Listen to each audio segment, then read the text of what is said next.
بسم الله الرحمن الرحيم تلك الرسل فضلنا بعضهم على بعض منهم من كلم الله ورفع بعضهم درجات وآتينا عيسى ابن مريم البينات وأيدناه بروح القدس ولو شاء الله ما اقتتل الذين من بعدهم من بعد ما جاءتهم البينات ولكن اختلفوا فمنهم من آمن ومنهم من كفر ولو شاء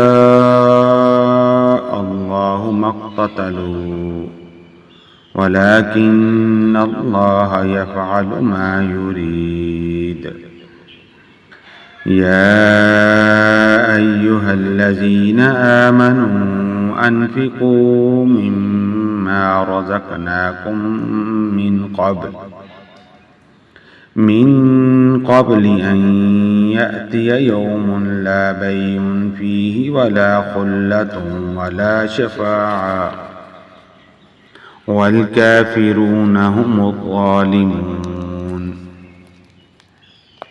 الله لا إله إلا هو الحي القيوم لا تأخذه سنة ولا نوم له ما في السماوات وما في الأرض من ذا الذي يشفع عنده إلا بإذنه يعلم ما بين أيديهم وما خلفهم ولا يحيطون بشيء من علمه إلا بما شاء وسع كرسيه السماوات والأرض ولا يؤوده حفظهما وهو العلي العظيم لا إكراه في الدين قد تبين الرشد من الغي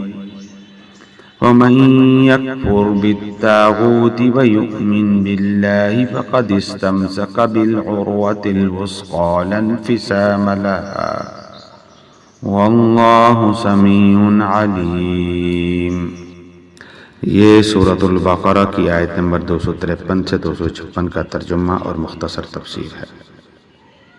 ان رسولوں میں سے ہم نے بعض کو بعض بر فضیلت دی ہے، اور ان میں سے وہ بھی تھے جن سے اللہ نے کلام فرمایا اور بعض کے درجات کو کسی اعتبار سے بڑھا دیا، اور ہم نے عیسیٰ ابن مریم کو بڑے کھلے معجزے دیے اور ان کی مدد فرمائی روح القدس حضرت جبرائیل علیہ السلام کے ساتھ، اور اگر اللہ چاہتا تو ان کے بعد آنے والے آپس میں نہ لڑتے جھگڑتے، اس کے بعد کہ ان کے پاس واضح تعلیمات آ چکی تھیں، لیکن انہوں نے اختلاف کیا، پھر کوئی تو ان میں سے ایمان لایا اور کوئی کفر پر اڑا رہا، اور اگر اللہ چاہتے تو وہ آپس میں نہ لڑتے، لیکن اللہ تو کرتا ہے جو وہ چاہتا ہے۔ اے اہل ایمان، خرچ کرو اس سے جو کچھ ہم نے تمہیں دیا، اس سے پہلے کہ وہ دن آ پہنچے اس میں نہ کوئی خرید و فروخت ہوگی اور نہ کوئی دوستی کام آئے گی اور نہ کوئی شفاعت مفید ہوگی، اور جو انکار کرنے والے ہیں وہی تو ظالم ہیں۔ اور اللہ وہ معبود برحق ہے، اس کے سوا کوئی الہ نہیں، وہ زندہ ہے، سب کا قائم رکھنے والا ہے، نہ اس پر اونگ غالب آتی ہے نہ نیند، جو کچھ آسمانوں اور زمین میں ہے سب اسی کا ہے۔ کون ہے وہ جو شفاعت کر سکے اس کے پاس مگر اس کی اجازت کے بغیر؟ وہ جانتا ہے جو کچھ اس کے سامنے ہے اور جو کچھ اس کے پیچھے ہے، اور وہ احاطہ نہیں کر سکتے اللہ کے علم میں سے کسی شے کا سوائے اس کے جو اللہ چاہے۔ اس کی کرسی تمام آسمانوں اور زمین کو محیط ہے، اور اس پر گراں نہیں گزرتی ان دونوں کی حفاظت، اور اللہ کی ذات بلند و بالا اور بڑی عظمت والی ہے۔ دین میں کوئی جبر نہیں ہے، ہدایت گمراہی سے واضح ہو چکی ہے، تو جو کوئی بھی طاغوت کا انکار کرے اور پھر اللہ پر ایمان لائے تو اس نے بہت مضبوط حلقے کو تھام لیا جو کبھی ٹوٹنے والا نہیں ہے، اور اللہ تعالیٰ کی ذات سب کچھ سننے والی اور سب کچھ جاننے والی ہے۔ تلک الرسل فضلنا بعضهم علی بعض۔ اس آیت کریمہ میں ایک اہم اصول بیان کیا جا رہا ہے جو قبل ازیں بیان کیا جا چکا ہے کہ تفریق بین الرسل کفر ہے، جبکہ تفضیل بین الرسل قرآن کریم سے ثابت ہے۔ اللہ تعالیٰ نے اپنے رسولوں میں سے ہر ایک کو کسی نہ کسی پہلو سے فضیلت بخشی ہے اور اس اعتبار سے وہ دوسرے سے ممتاز ہیں۔ چنانچہ جزوی فضیلتیں مختلف رسولوں کی ہو سکتی ہیں، البتہ کلی فضیلت تمام انبیاء و رسول علیہم السلام پر محمد الرسول اللہ صلی اللہ علیہ وسلم کو حاصل ہے۔ اللہ سے کلام فرمانا موسیٰ علیہ السلام کی فضیلت کا خاص پہلو ہے، اور اسی طرح مردوں کو زندہ کرنا حضرت عیسیٰ علیہ السلام کی فضیلت کا خاص پہلو ہے۔ البتہ اگر اللہ چاہتے نہ تو یہودیوں کی آپس میں جنگیں ہوتی، نہ یہودیوں اور نصرانیوں کی لڑائیاں ہوتی، اور نہ ہی نصرانیوں کے فرقے ایک دوسرے سے لڑتے۔ یعنی اگر اللہ تعالیٰ جبراً تکوینی طور پر ان پر لازم کر دیتا تو وہ نہ اختلاف کر سکتے اور نہ آپس میں جنگ و جدال کرتے۔ اللہ تعالیٰ نے دنیا کو اس حکمت پر بنایا ہے کہ دنیا کی یہ زندگی آزمائش ہے، چنانچہ آزمائش کے لیے اس نے انسان کو آزادی دی ہے، تو جو شخص غلط راستے پر جانا چاہے اسے بھی آزادی ہے، اور جو صحیح راستے پر آنا چاہے اسے بھی آزادی ہے۔ آگے ارشاد فرمایا کہ یا ایھا الذین آمنوا انفقوا مما رزقناکم، کہ ای ایمان والو، قیامت کے آنے سے پہلے کہ جس دن میں نہ کوئی خرید و فروخت کام آئے گی، نہ دوستی اور نہ کوئی شفاعت، جو کچھ اللہ نے تمہیں دیا ہے اس کو اللہ کے راستے میں خرچ کرو تاکہ یہ تمہارے اعمال میں ذخیرہ ہو جائے۔ اور آخر میں فرمایا والکافرون هم الظالمون، یہاں پر کافروں سے مراد اصطلاحی کافر نہیں بلکہ معنوی کافر ہیں، یعنی اللہ کے حکم کا انکار کرنے والے۔ اللہ لا الہ الا هو الحی القیوم لا تأخذہ سنۃ ولا نوم۔ یہ آیت مبارکہ از روئے فرمان نبوی صلی اللہ علیہ وآلہ وسلم قرآن حکیم کی عظیم ترین آیت یعنی آیت الکرسی ہے، اور اسی نام سے معروف ہے۔ میں نے آپ کو سورۃ البقرہ میں آنے والے حکمت کے بڑے بڑے موتی اور بڑے بڑے پھول گنوائے ہیں، مثلا آیت الآیات، آیت البر، آیت الاختلاف، اور اب یہ آیت الکرسی ہے۔ یہ توحید کے عظیم ترین خزانوں میں سے ہے۔ رسول اللہ صلی اللہ علیہ وسلم نے اسے تمام آیات قرآنی کی سردار قرار دیا ہے۔ چنانچہ حضرت ابو ہریرہ رضی اللہ عنہ آپ علیہ السلام سے نقل کرتے ہیں کہ لِكُلِّ شَيْءٍ سَنَامٌ وَإِنَّ سَنَامُ الْقُرْآنِ سُورَةُ الْبَقَرَةِ وَفِيهَا آيَةٌ هِيَ سَيِّدَةُ آيَاءِ الْقُرْآنِ هِيَ آيَةُ الْكُرْسِيِّ، یعنی ہر شے کی ایک چوٹی ہوتی ہے، اور یقیناً قرآن حکیم کی چوٹی سورۃ البقرہ ہے۔ اس میں ایک آیت ہے جو آیات قرآنی کی سردار ہے، اور وہ آیت کرسی ہے۔ جس طرح آیت البر اور سورۃ العصر میں ایک نسبت ہے کہ اللہ تعالیٰ نے ہدایت اور نجات کی ساری شرائط ایک چھوٹی سی صورت میں جمع کر دیں اور فرمایا والعصر ان الانسان لفی خسر الا الذین آمنوا وعملوا الصالحات وتواصوا بالحق وتواصوا بالصبر۔ لیکن اس کی تفصیل ایک آیت میں بیان ہوئی ہے، اور وہ آیت بر ہے۔ چنانچہ ہم نے مطالعہ قرآن حکیم کا جو منتخب نصاب مرتب کیا ہے، اس میں پہلا درس سورۃ العصر کا ہے اور دوسرا آیت البر کا ہے۔ یہی نسبت آیت الکرسی اور سورۃ الاخلاص میں ہے۔ سورۃ العصر ایک مختصر سی سورت ہے، جبکہ آیت بر ایک طویل آیت ہے۔ اسی طرح سورۃ الاخلاص 4 آیات پر مشتمل ایک چھوٹی سی سورت ہے، اور یہ آیت الکرسی ایک طویل آیت ہے۔ سورۃ الاخلاص توحید کا عظیم ترین خزانہ ہے، اور توحید کے موضوع پر قرآن حکیم کی جامع ترین صورت ہے۔ چنانچہ رسول اللہ صلی اللہ علیہ وسلم نے اسے ثلث قرآن قرار دیا ہے، جبکہ توحید اور خاص طور پر توحید فی صفات کے موضوع پر قرآن کریم کی عظیم ترین آیت یہ آیت کرسی ہے۔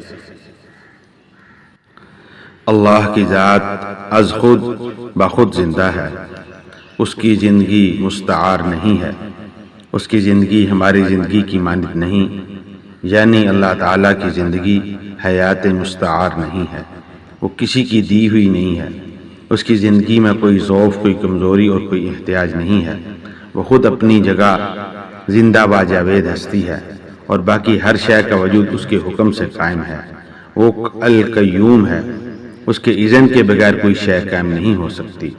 سورۃ الاخلاص میں اللہ تعالیٰ کے لیے دو الفاظ احد اور صمد آئے ہیں۔ وہ اپنی جگہ احد ہے لیکن پوری کائنات کے لیے صمد ہے، اسی طرح وہ از خود حی ہے اور باقی پوری کائنات کے لیے قیوم ہے، ہر شے کی ملکیت تامہ اور ملکیت حقیقی اسی کی ہے۔ عام طور پر دنیا میں ہم کسی کی سفارش کرتے ہیں تو کہتے ہیں کہ بھائی میں اس شخص کو بہتر جانتا ہوں، اصل میں یہ جیسا کچھ نظر آتا ہے ویسا نہیں، اس کے بارے میں جو معلومات آپ تک پہنچی ہیں وہ مبنی بر حقیقت نہیں، اصل حقائق کچھ اور ہیں، وہ میں آپ کو بتلاتا ہوں۔ یہ بات اللہ کے سامنے کون کہہ سکتا ہے، جبکہ اللہ تو جانتا ہے جو کچھ اس کے سامنے ہے اور جو کچھ اس کے پیچھے ہے۔ باقی ہر ایک کے پاس جو علم ہے وہ اللہ کا دیا ہوا عطائی علم ہے۔ بڑے سے بڑے ولی، بڑے سے بڑے رسول اور بڑے سے بڑے فرشتے کا علم بھی محدود ہے۔ فرشتوں کا قول لا علم لنا الا ما علمتنا ہم چوتھے رکوع میں پڑھ آئے ہیں۔ یہاں کرسی کے دو مفہوم ہو سکتے ہیں، ایک تو یہ کہ اس کا اقتدار، اس کی قدرت اور اس کا اختیار یعنی اتھارٹی پوری کائنات کے اوپر حاوی ہے، نیز یہ بھی ہو سکتا ہے کہ اللہ تعالیٰ کے اقتدار کی علامت کے طور پر یہ واقعاتاً کوئی مجسم شے بھی ہو جس کو ہم کرسی کہہ سکیں۔ اللہ تعالیٰ کے عرش اور کرسی کے بارے میں یہ دونوں باتیں ذہن میں رکھیں، نیز یہ بھی ہو سکتا ہے کہ ان کی کوئی مجسم حقیقت ہو جو ہمارے ذہن اور تخیل سے ماورا ہے، اور یہ بھی ہو سکتا ہے کہ اس سے استعارہ مراد ہو کہ اس کا اختیار اور اقتدار آسمان اور زمین پر چھایا ہوا ہے۔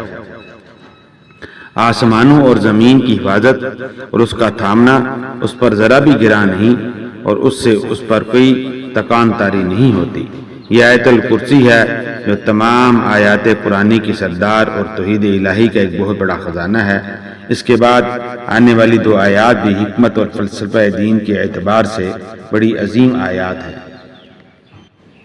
آگے ارشاد فرمایا لا اکراہ فی الدین قد تبین الرشد من الغی۔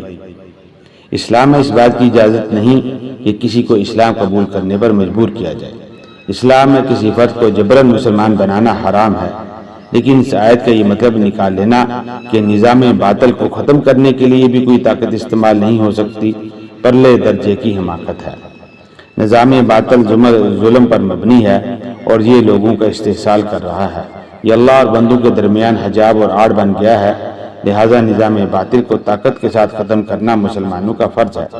اگر طاقت موجود نہ ہو تو طاقت حاصل کرنے کی کوشش کی جائے، لیکن جب مسلمانوں کا دل نظام باطل کو ختم کرنے کی آرزو اور ارادے سے خالی ہے اور اس کے دل میں ایمان نہیں ہے تو طاقت اور جبر نظام باطل کو ختم کرنے پر صرف نہیں کیا جائے گا، کسی فرد کو مجبوراً مسلمان نہیں بنایا جا سکتا۔ یہ ہے اصل میں اس آیت کا مفہوم۔ جتنی بھی کجیاں ہیں، غلط راستے ہیں، شیطانی پگڈنڈیاں ہیں، صراط مستقیم کو ان سے بالکل مبرہن کر دیا گیا ہے۔ اللہ پر ایمان لانے سے پہلے طاغوت کا انکار ضروری ہے، جیسے کلمہ طیبہ لا الہ الا اللہ میں ہر الہ کی نفی ہے اور پھر اللہ کا اثبات ہے۔ طاغوت سے دوستی اور اللہ پر ایمان دونوں چیزیں یکجا نہیں ہو سکتی۔ اللہ کے دشمنوں سے بھی یارانہ ہو اور اللہ کے ساتھ وفاداری کا دعویٰ بھی ہو، یہی تو منافقت ہے۔ جبکہ اسلام تو حنیفاً مسلماً کے مصداق کا کامل یکسوئی کے ساتھ اطاعت شعاری کا مطالبہ کرتا ہے۔ جس شخص نے یہ کام کر لیا کہ طاغوت کی نفی کی اور اللہ پر ایمان لایا، اس نے ایک مضبوط کنڈا تھام لیا جو کبھی علیحدہ ہونے والا نہیں۔ یہ بہت مضبوط سہارا ہے۔ رسول اللہ صلی اللہ علیہ وسلم کے خطبے میں یہ الفاظ نقل کیے گئے ہیں وَأَوْسَقُ الْعُرَى كَلِمَةُ التَّقْوَى، یعنی تمام کنڈوں میں سب سے مضبوط کنڈا تقویٰ کا کنڈا ہے، لہذا اس کو مضبوطی کے ساتھ تھامنے کی ضرورت ہے۔